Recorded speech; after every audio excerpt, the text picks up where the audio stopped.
But there was also kind of a dark side for me at college when I went there. Indirectly made it clear that he felt like God wanted he and I to be best friends. And over time, though, that meant he wanted me to be his only main friend, and he wanted it the other way around too. He was a master at just kind of using guilt, even kind of using the Bible to guilt me if I didn't give him the attention that he was wanting or the kind of attention he was wanting. And so it got real messy. We were in the car and we were on our way to the laundromat, and he just reached over and put his hand on my leg. It was a pass. You ought to be able to say, don't do that, you know, but I didn't know what to do. It scared me. Didn't know who to talk to after that. So I just kind of stowed that away and wished that hadn't happened. Do you remember the story of Samson? He was the strongest man who ever lived. He only had one weakness, and there was one person who exploited that weakness, and her name was Delilah. She was a master manipulator, and she used her relationship with Samson to get what she wanted. Ultimately, this toxic relationship destroyed Samson's life. Have you ever been in a toxic relationship? Have you ever been manipulated by another person? Did this relationship consume your thoughts and emotions? The golden rule says to do to others as you would have them do to you. Shouldn't I try to help people no matter what? The Bible says to love your neighbor as yourself. But does that mean allowing someone to continue to hurt me emotionally? These are the questions that I want to ask our guest today as he tells us his life change story. I'm Eric Hutchinson, and this is the If Nothing Changes podcast. So, hey, friend, why don't you introduce yourself and let the listeners know who you are? Well, hey, my name is David, and I live in the Northwest Arkansas area, and been in and out of here 2 or 3 times, but been around here now since 2010. Wow. Well, yeah. So you're a resident. Yeah. Love Northwest Arkansas. Well, definitely. Glad you're here, Dave, and thanks for agreeing to come here and share your story with us. Yeah, so why don't you start off with telling us a little bit about your background? Where are you from? Where were you born? And tell us a little bit about your history. Okay. So I guess some people would say I was born in Lower Arkansas. You know, I was born in Magnolia, Arkansas. My dad was actually a Baptist pastor in a little town outside Magnolia called Macedonia. And when I was 1 year old, we moved to the metropolis of Warren, Arkansas, tomato capital of the world, pink tomato capital of the world, and lived there until I was in 5th grade. And then we moved to kind of where I call home, and that's Spring Hill, Louisiana. It's just across the line south of Magnolia. And that's really where, I would, like I said, call home, and so much of things that happened to shape my life in my early years happened there. So did you have any siblings, brothers, sisters? Are you the only child? I was the only child, man. My mom and dad lost a baby before me, about 2 years before me, a son. And so I guess they decided to try one more time, had me, and thought that's enough. So, I'm only child. Okay, so now you said that you're a pastor's child. We call that a PK, a preacher's kid. Yeah. So I've heard all kinds of, I know the stereotypes and stuff. So how did that work for you? So your dad, was there a close relationship with your dad? I mean, I know he was, at church a lot and ministering to other things. So what was it like for you growing up as a preacher's kid? That's a great question, because I've heard a lot of horror stories, For me, overall, man, it was good. My mom and dad, they loved me well. As far as when you mentioned my dad, he definitely was what I would call kind of the traditional pastor, which in the Baptist world meant he was preaching Sunday morning, Sunday night, Wednesday night, visiting hospitals all the time, putting out fires, he was a busy guy. And he grew up with a very strong work ethic as a South Arkansas boy, a family of of, I guess, 7 siblings, farm family. And so hard work was part of what defined that generation. And I grew, to appreciate that. But I think sometimes that hard work ethic sometimes hindered our relationship because he was gone a lot and kind of married to the church in a way, right? And I think for any pastor that's a challenge. But still, I did not feel like neglected. My mom was great in filling in a lot of those gaps relationally. Did you feel like your dad loved you? Absolutely. I knew he did. And I think looking back, knowing he's from this tough farm family, for him to tell me that he loved me on a daily basis was probably like out of the norm. But I knew that. Yeah, I knew that. Knew he cared for me. Yeah. How about your mom? Were you close to your mom then? Yeah, very close to mom. My mom, I think because of losing a child, was a little overprotective of me. And so there was always this kind of little bit of fear and worry that was a part of my mom's makeup. Didn't want her little boy to get hurt. I couldn't have a mini bike because she was afraid I'd get, like one of my uncles, I'd get my leg tied up in the chain. So I couldn't have a mini bike, and just she was overly cautious for me. But at the same time, was very intentional about just sowing seeds in my heart of knowing and loving God, and music was a key part of that, which we can talk about later.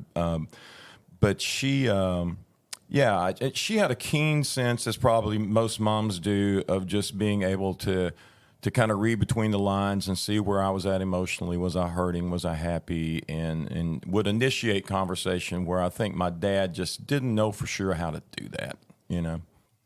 So what did you think about yourself? We talk a lot about identity. So what did David think about himself? What was the vision of yourself to others?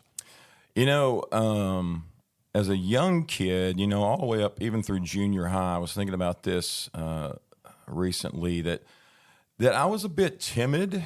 For those who know me, might think you were never timid, because I'm pretty outgoing now. But I think I felt a little bit shy, a little bit timid growing up into those junior high years. Part of that, I think, just not having a brother or sister, I think really kind of affected my ability to know just how to interact. It was kind of weird. Although I could feel at home, but I think the one thing that really comes back to my memory is as a young boy was just feeling intimidated around boys my age or a little bit older who maybe were a little bit more athletic than me, or maybe they played on Little League baseball or football. I mean, I tried Pee Wee football one time, and it was fine. But I'm like, man, I don't want to do these setups every day. I could be home doing what I want to do. So it was kind of that thing of like, if you weren't in the sports team thing, then where do I fit? And so I do think as a young kid, there was a little bit of just trying to figure out where I fit. Sure. Yeah. So tell me about, you mentioned earlier that music became an important role in your life. So when did music start becoming something that you were interested in? Man, as far back as I can remember, my mom, she played piano, and she loved to sit around the house, play piano and sing, and she would get my dad and I in there to sing with her. And but even more than that, we had an old big console stereo, the thing the size of a couch that had a record player in it, and she was always playing music on that, and she would buy albums and little records, for me to listen to, mainly focused just on the Lord and cultivating a relationship with Him. But those things resonated with me, and so for as long as I can remember, I've always heard music in our house. Had always been exposed to vocal harmonies, that kind of thing, and when I was in 5th grade, we were still living in Warren, and Central Baptist College has a group called the Central Singers, and they came every year to our church. And this particular year, 5th grade, they came, and they had 2 guys playing acoustic guitars and singing, and then they had like 7 other vocalists singing, and it really was kind of coming out of that whole Jesus Revolution thing, right? It's like Jesus music. And so they're doing this folk music. And man, I'd been taking piano because my mom made me. I'd made a deal. I won't do recitals. If I don't do recitals, I'll take some piano lessons, you know. But back then it was like, that's not what a boy does, you know. You're supposed to be out tough and playing football. But I took some piano lessons. But man, when I saw those guys playing guitar, something resonated for me. And especially afterward, as a fifth grader, getting to talk to one of these guys who were probably, 19 or 20, and them showing interest in me, man, that Christmas I wanted a guitar, And my mom and dad, being the music connoisseurs they were, went down to the Western Auto Store in Warren and bought me a guitar right next to the good old tire section, probably.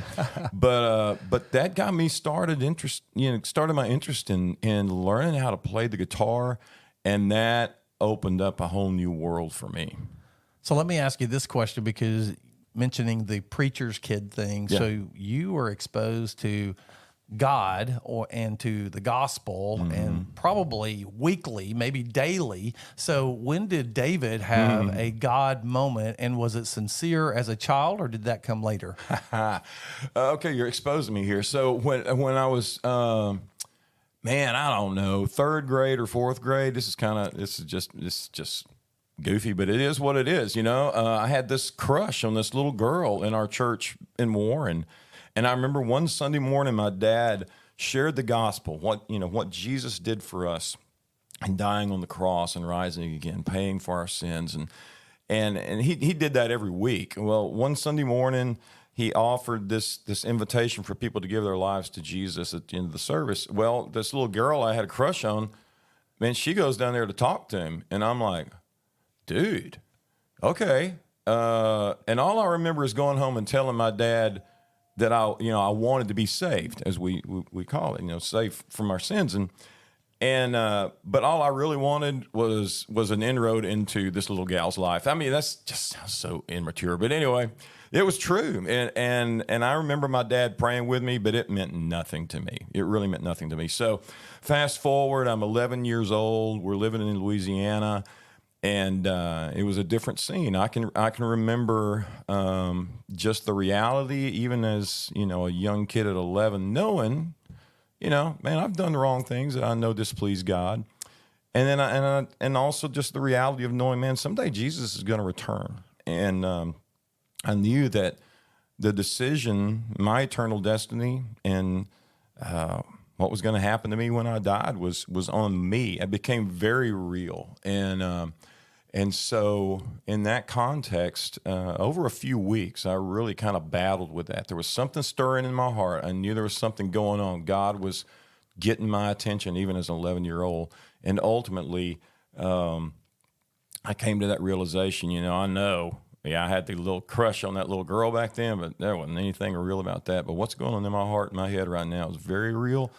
And God is drawing me to himself, and I need to accept that invitation. And so my mom, I talked to her about it, and we knelt by the couch in our living room in that little house in Louisiana, and I gave my life to Jesus on the Halloween night, 1973. What a great night to accept Christ. Yeah, exactly. So did you have a conversation with your dad, because he had prayed with you before? Did you say, hey, Dad, I did that for the girl, or how did that work? Yeah, it's funny. Growing up in the Baptist church, you always kind of had that invitation at the end of the service to go down and tell the pastor if there's something going on in your life that you need to straighten out, or if you had given your life to Christ. And so I guess, as best as I recall, I surprised Dad that night. We finished the service on Wednesday night. He offered this invitation. I go down and tell him the scoop. Here's the real deal, real deal. Did he respond good with that? Oh, yeah. He was happy. So it sounds to me like the music and God kind of coincided a little bit there. Did your music display your relationship with God early, or did you pursue other kinds of music? God, I really think that was kind of like where I met with God a lot. I mean, I read the Bible, studied my Sunday school lessons, but when it came to going into kind of this deeper relationship with God and beginning to know him, I think so much of that happened in the context of either songs we sang in youth choir or that time really alone with him with a guitar and a stereo, taking in a lot of lyrics, of songs. And so he definitely communicated to me through music. So let me ask you this. So you're in high school, and were you confident enough to ask girls out? Were you allowed to date? Did you date? I mean, or not? Yeah, not a lot. I was allowed to. I don't remember, this age where mom and dad said, okay, now you can date. They were probably scared out of their wits, just wondering, when is that going to happen? I mean, I had some little crushes, in junior high. But as I think back on high school, man, I would get into, maybe a quasi dating relationship and would get scared, and I just I didn't want to stay in there very long, and I know a lot now about relationships, as far as like, okay, if you hold a girl's hand, that indicates one thing. If you put your arm around her, that means something else. And if you kiss her, that really means something else. Well, you got to get married, right? Well, yeah, exactly. So that's why I bailed. It's like I can't get married at 14. And so, no, but it was kind of that thing of like, in our flesh, it's like I held her hand, but now I want to put my arm around her. Well, now I want to do something else, but that also indicated commitment, I think, right, to the girl, and I think it just scared me. It's like, okay, I need to get out of this. I never was just in a long dating relationship at all in high school, and I think part of that maybe was just, man, my involvement with church and everything that was going on with our youth group and our music. But also I got involved in student government in high school. One of the teachers there, a guy named Philip Carroll in Spring, Louisiana, when I was in my sophomore year, and I was still semi-timid. I was goofy, but still semi-timid. And he approached me one day just out during a recess and said, Atterbury, you're running for parliamentarian of student government. And I'm like, what's student government? What's student council? I don't even know what you're talking about. And so he explained it to me, and he was just encouraging me, kind of. It was one of those moments where this adult steps in and sees something in you that you have no clue. And so I ended up running for that office and got it and got involved in student council. And our student council met every day for an hour. It was a very active part of our high school.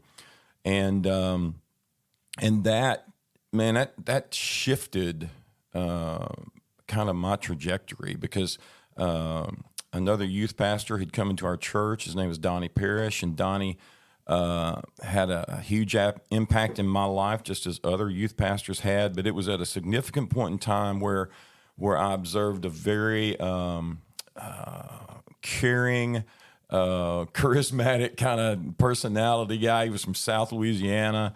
He didn't have the accent, but he knew how to put it on, and do that Cajun thing. But he knew how to get in with our students in our church and encourage us to passionately love and follow Christ and serve Him. And man, I just loved him, and I wanted to be like him.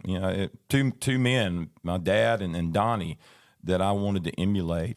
So you mentioned trajectory, and Yep. that going into student government kind of moved you in a different trajectory than where you were headed. So you're a senior in high school, you're graduating. So is college in your trajectory, or where did that new trajectory lead you? Yeah, definitely. I mean, especially with Donnie Parrish's impact on me, man, even more than ever, I wanted to be like a youth pastor or youth director, we called it in that day.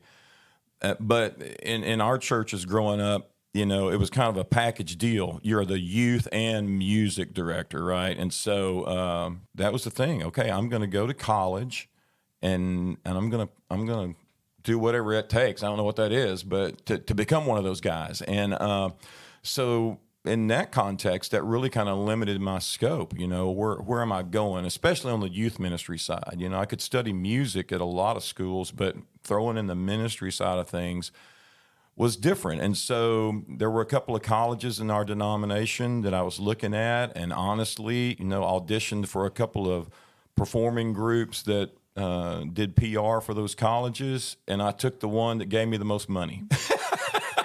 Gave me a scholarship, and that was Central Baptist College in Conway, which was a little bitty school at the time, about the size of 2 city blocks, and maybe, I don't know, there might have been 200 students then, and a lot of those were commuters, so it was a pretty small school. But there was also kind of a dark side for me at college. When I went there, I got into this group, really the college choir, and then this smaller ensemble of instrumentalists and vocalists that did public relations concerts for the college. And we were on the road every weekend, at least 3 weekends out of the month. We were on the road singing at 3 or 4 churches a weekend and promoting the school. And there was a guy who was in that group the first year I was in it, and he was a year older than me. And initially, man, just we became friends and hung out together, knew how to have fun but over time, he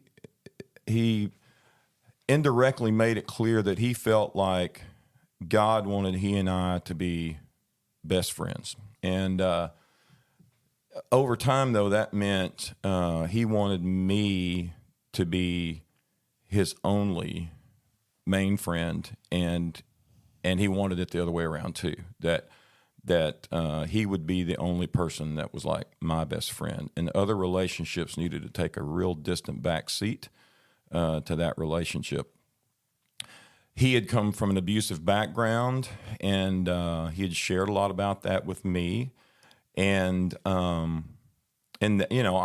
hurt for him in that, and I thought, well, maybe I can help him. And so that's a little bit of my mom coming out, I think, of just the underdog. How can we come along and help? Knowing I'd come from a great background, so there was almost probably even just a little bit of guilt, in that, man, I came from a great family, he didn't, so how can I be a good friend to him and help him? And but man, as time progressed, that helping became unhealthy. I think he was so hungry and starving for relationship and a compassionate ear that he became very possessive of that and did not want to take any risk of that ever going away. So it was he was a master at just kind of using guilt, even kind of using the Bible to guilt me if I didn't give him the attention that he was wanting, or the kind of attention he was wanting. And so it got real messy. And so you take a person who has come from an abusive background, and I can look back on this with a whole lot more clarity. He came from an abusive background, was manipulated as a young boy and young man. And honestly, I believe those manipulation tools became some things that he accessed sometimes in our relationship. And so you take a manipulator with a codependent people pleaser, which is a part of my story. I grew up, and I love my mom to death. Mom wanted to keep everybody happy, and I kind of picked up on that. How do you keep everybody happy? And even kind of that idea of what would Jesus do? Well, it's kind of like you think, well, Jesus would, bend over backwards to make sure this guy, has what he needs. He needs a friend. Okay, I'll be that friend. It's exhausting me, but I'll be that friend. I'm not spending time with other people, but I'll still be that friend.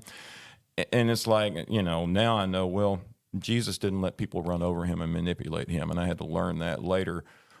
But what ended up happening, man, is just a very dysfunctional relationship in that context. So how long was the relationship that that became toxic? When did that happen? Was it a year into it, 2 years into it? And was there an event that the aha moment, the light bulb came on and you're like, this is not healthy? I think sophomore year is where things kind of began to kick in gear. And the turning point was one time when we were headed to the laundromat. You know, we'd practice music at night. He was a music major too, so we'd do our practice, and one night a week we'd get done early and we'd go to the laundromat and do laundry. And we were in the car and we were on our way to the laundromat, and he just reached over and put his hand on my leg, you know, and I knew it wasn't like a, hey man, I love you, dude, kind of thing. It wasn't that.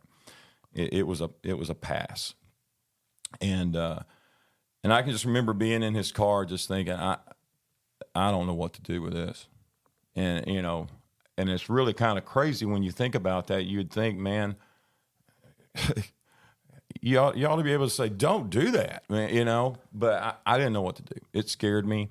And like I said, didn't know who to talk to after that. So I just kind of stowed that away and wished that hadn't happened, and I don't know what to do. And I don't know how to get out of his sphere of influence. We lived in a little bitty dorm on a little bitty campus, and there was no getting away. And so that was the first of what became a few other attempts from his part to make, I'm going to call it, sexual advances toward me over the next 3 years. Yeah. So when did you ever have a talk with him about that? Did you ever say, you know what, we're starting to have boundaries that you're crossing that I'm not ready to, or I don't want to do? So how'd that happen? Not in the sense of like specifically, I want to address this thing that you have done, and this is not going to happen again.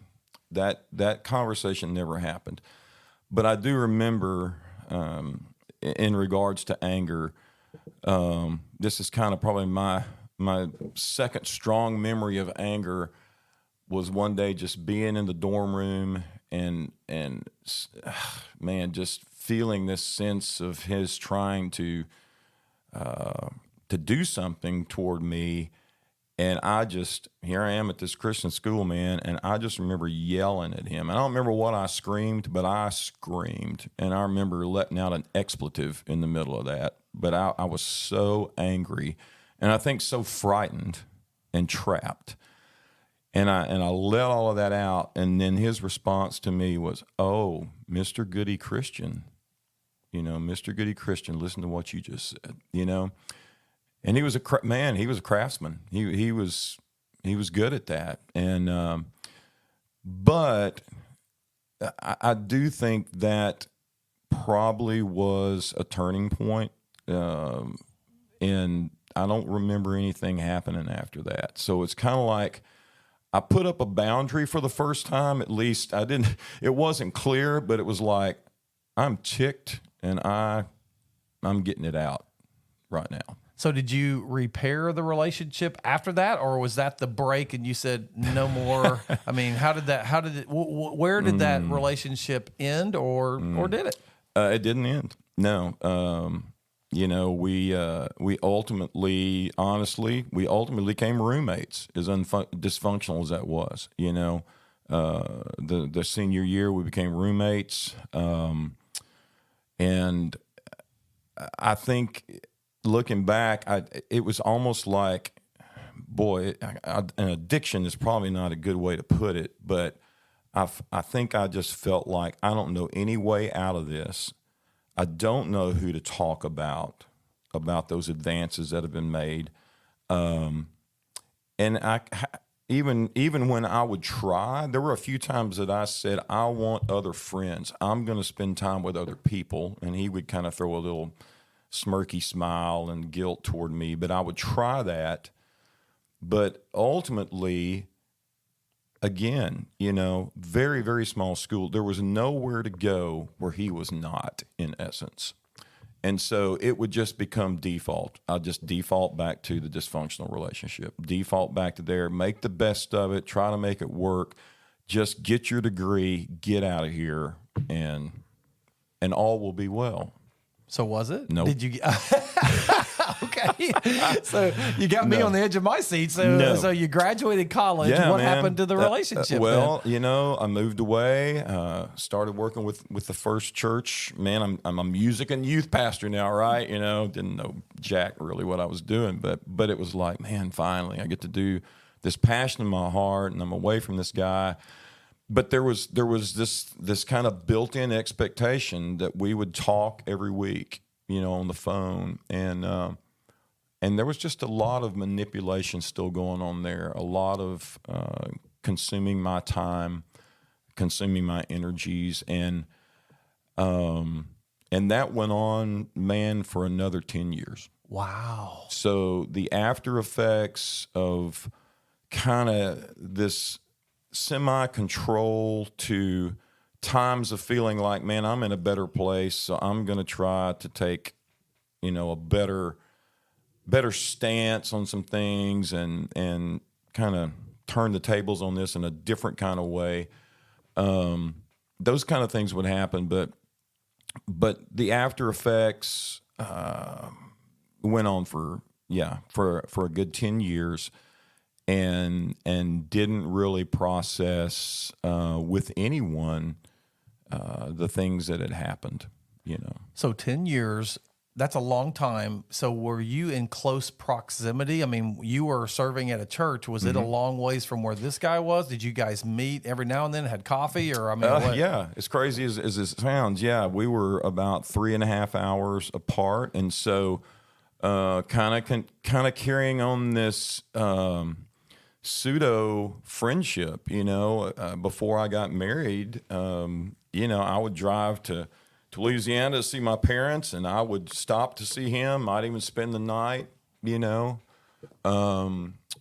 just trying, in my mind, trying to still do the right thing, trying to go the extra mile, trying to help him, and so kept doing that. But I dreaded it every time. I dreaded every phone call. But again, just didn't know, who do I talk to? How do I get out of this? So did you ever break the relationship, or did he pass away, or what happened? How did it end? Yeah, I did break the relationship. And it really came through a part of my story is that I've been married. I'd been married before. I'm married now to my wife of almost 22 years, and Karen. And in the context of us planning our wedding, I decided to ask him to play piano at our wedding. So now Karen's wedding or your first wedding? Well, probably both. I can't remember. but I think it was the second one. I think, there was kind of this, again, just kind of a little bit of a dysfunctional, I think he's going to be offended if I don't ask him to be a part. Actually, he had been the best man at my first wedding, believe it or not. That's how just crazy this is. And so, we, Karen and I were engaged, and he had come up, and we were just kind of talking through the wedding music. And one thing happened. I remember him being in the car with us, and he made the statement to Karen. It's like, well, have you told, or maybe it wasn't in the car, but it was on the phone, but have you told Karen that we're best friends? And I knew in that, I know what he's doing. And through a series of circumstances, he was not able to play at the wedding, and which was a good thing. But he sent a wedding gift, and so after we had been on our honeymoon, a couple of weeks after that, he called one time and he said something about the gift, and he made a derogatory statement about it. And it was something that we had on our list of things that we would like to have. And he basically just derided that choice, and he just got obnoxious on the phone. And it was just crawling all over me. I'm like, what in the world? And finally, I just got tired of it, and I hung up. And I'd hung up on him before quite a few times, but could never just hang up and leave it hung up, I always felt like you need to answer, you need to fix this, and but I hung up, and immediately the phone rang. That was the game.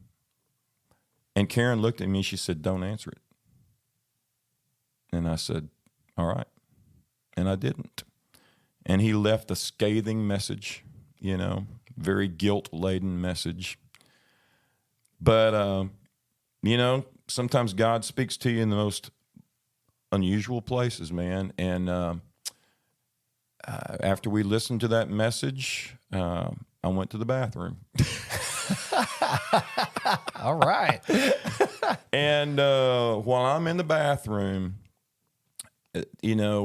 God gave me this heart peace. And all I know is I can just remember in my head the words, "It's over. It's done." Meaning, you're free from this. Be free from this. And I never called him again. And he never called me.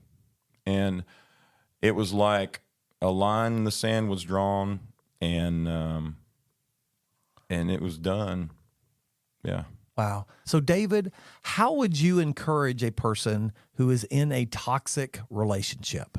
My encouragement to you would be know that that God loves you. He will never love you any less, and he can never love you any more. His love is 100% directed towards you.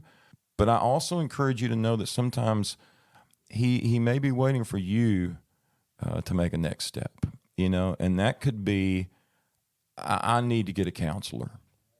I need to go to something like Celebrate Recovery. I need to find a trusted friend and tell them what has happened to me, especially if you have been abused, whether that's physically, emotionally, sexually.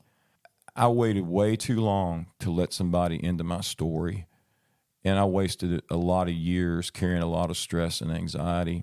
And I know that conversation is hard, but I encourage you to do that. You can't carry it forever. You need to let somebody into it, bring it into the light. You carried it in the darkness too long.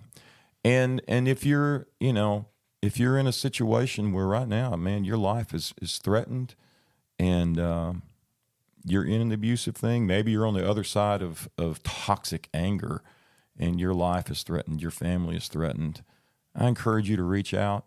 I encourage you to reach out even to the police or to agencies that are here to help, because I thought I could fix a lot of things in my past. I thought I could fix the guy in college. I thought I could fix my first wife. And you know what? I couldn't.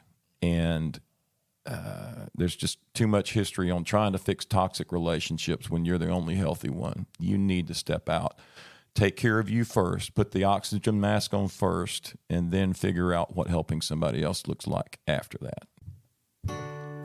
Thanks, David, for sharing your story with us. Hey, if you are in a toxic relationship that is unhealthy for you emotionally or maybe even physically, get out of that relationship, or at the very least, invite a qualified person into that space to discuss, advise, and help you in making wise decisions. Jesus Christ can bring healing to your hurt and guide you into healthy relationships. John 10:10 says, "The thief comes only to steal and kill and destroy, but I have come that they may have life and have it to the full." Jesus Christ can bring healing and light into the darkness of your soul, but you have to be willing to change, and that might mean bringing others into your hurt. Change is possible, but if nothing changes, nothing changes. See you next time.